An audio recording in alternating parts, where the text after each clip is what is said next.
মুক্তিযুদ্ধের বিরুদ্ধে এত ক্ষোভ কেন? মুক্তিযোদ্ধাদের নাতিপুতিরাও পাবে না, তাহলে কি রাজাকারের নাতিপুতিরা পাবে? সেটা আমার প্রশ্ন, দেশবাসীর কাছে প্রশ্ন, যে রাজাকারের নাতিপুতিরা সবকিছু পাবে, মুক্তিযোদ্ধারা পাবে না। দেখুন, একবার তারা এই ধরনের আন্দোলন, শুধু আন্দোলন না, তখন যে সমস্ত ঘটনা তারা ঘটাচ্ছিল, মানে আমেরিকা অফিসে আক্রমণ, সেখানে মানুষের উপর আঘাত করা, কিছু জ্ঞানী গুণী আছে একেবারে ঘরের মধ্যে বসে মিথ্যা অপপ্রচার রেকর্ড করে ছেড়ে দিচ্ছে, এই ধরনের সমস্ত দেখে আমি খুব বিরক্ত হয়ে যাই। এবং তখন এক পর্যায়ে বলি, ঠিক আছে কোটা বাদই দিলাম। আমি দেওয়ার উদ্দেশ্যটা ছিল যে আগে দেখো কোটা বাদ দিলে কি অবস্থা হয়, এখন কি অবস্থা হয়েছে, বেশি দূর যাওয়া লাগবে না।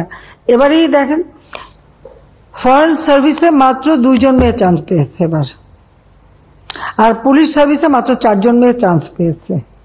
নারীর অধিকারের কথা বলি, সব ধরনের ব্যবস্থা রেখেছি। মুক্তিযুদ্ধের পর জাতির তো বিশেষ করে সেই নির্যাতিত নারী সহ নারীদের জন্য চাকরির ক্ষেত্রে 10% রেখেছিলেন, মুক্তিযোদ্ধাদের জন্য 30% রেখেছিলেন।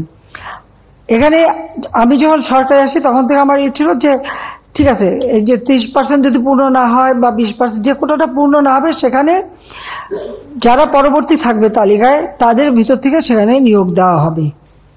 সেটাই কিন্তু আমরা শুরু করে দিয়েছিলাম। তারপরেও যখন আন্দোলন শুরু হলো সব বন্ধ করলাম, কিন্তু বন্ধ করার পর আজকে ফলাফলটা কি দাঁড়াচ্ছে? আর আমি একটা জিনিস আমি বুঝি না, সেখানে আমাদের দেশের নারীরা তো কোনোদিন সেক্রেটারি হবে ভাবেনি, ডিসি হবে ভাবেনি, এসপি হবে ভাবেনি, এমনকি কোথাও তাদের পদায়নও ছিল না।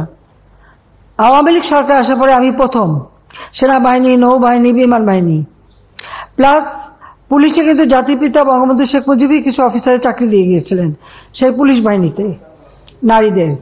প্রশাসনের ক্ষেত্রে প্রথম সচিব কিন্তু আমি করি, এবং প্রথম এসপি, ডিসি, এরপরে একবারে মানে ওসি, সমস্ত জায়গায় যেন নারীদের একটা অবস্থান থাকে সেটা আমরা নিশ্চিত করি।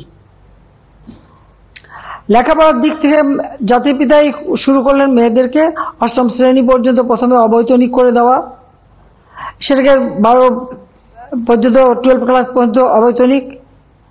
পার্লামেন্টে কিন্তু মেয়েদের জন্য আলাদা সিট রেখে দিলেন, সংরক্ষিত আসন, যেন নারী নেতৃত্ব গড়ে ওঠে। নারীদের এই যে সুযোগগুলি আমরা সৃষ্টি করেছি কেন? যাতে করে অর্থনৈতিকভাবে তারা স্বাবলম্বী হতে পারে, নিজের পায়ে দাঁড়াতে পারে নিজেরা। তো আমার প্রশ্ন হচ্ছে যে সেই সময় যারা আন্দোলন করেছিল তার মধ্যে অনেক মেয়েরাও ছিল। নারী কোটা চাই না, যিনি বলছেন নারী কোটা চাই না, মেধা দিয়ে চাকরি পাবে, সে কি চাকরি পেয়েছে? সে কি বিশেষ পরীক্ষা দিয়েছে? বিশেষ পরীক্ষা কি সে মানে প্রিলিমিনারিতেই সে জায়গা করতে পেরেছে? তো এই বড় কথাগুলি যদি না বলতো তাহলে এখন তো কোথাও না কোথাও চাকরি তো পেত।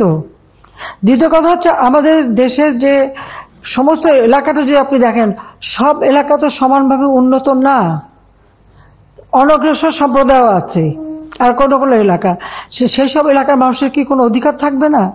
তো সেই অধিকারের কথা বিবেচনা করেই তো প্রত্যেক জেলা থেকেও যেন কেউ কোনো মানুষের অন্তত চাকরি পায় সেই ব্যবস্থা নেওয়ার কথা।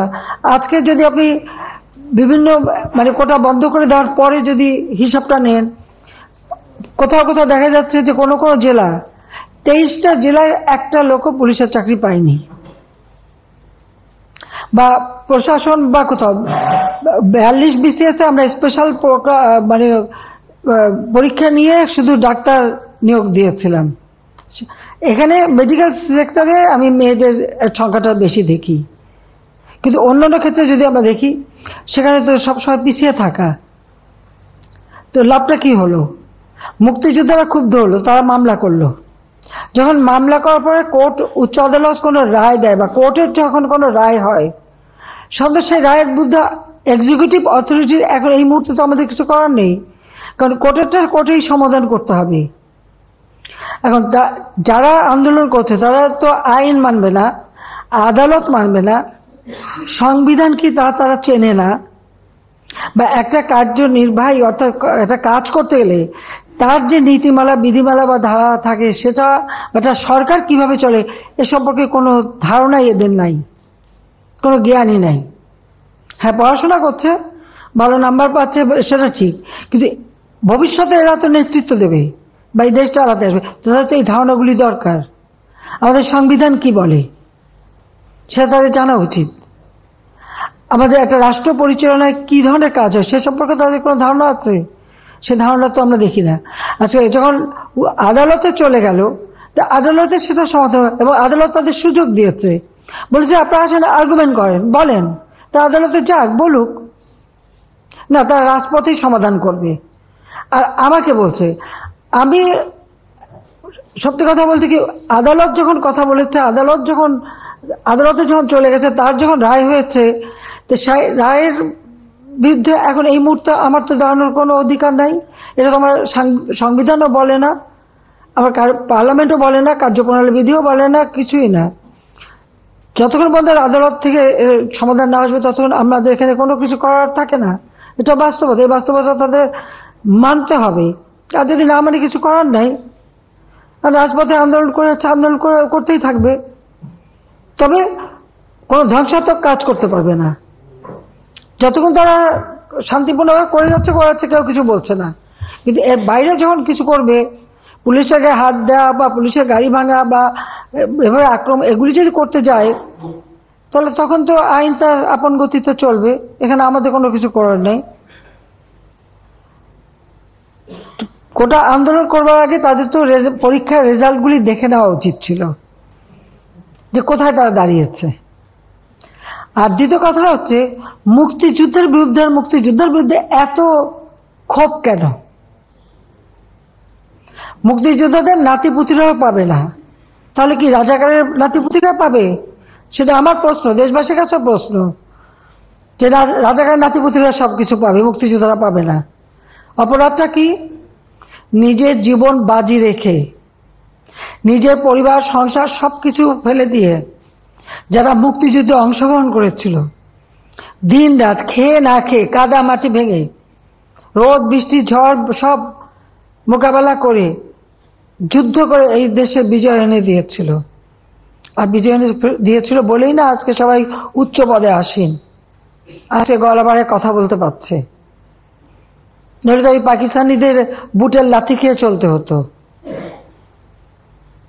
আজকে আমি কথা বলছিলাম যে কোনোদিন বিদেশে যেতে গেলে আগে একটা ভিসা নিতে যেতে হতো করাচিতে, কারণ যখন করাচি রাজধানী, এরপর রাজধানী হলো ইসলামাবাদ, তারপর হলো পিন্ডি।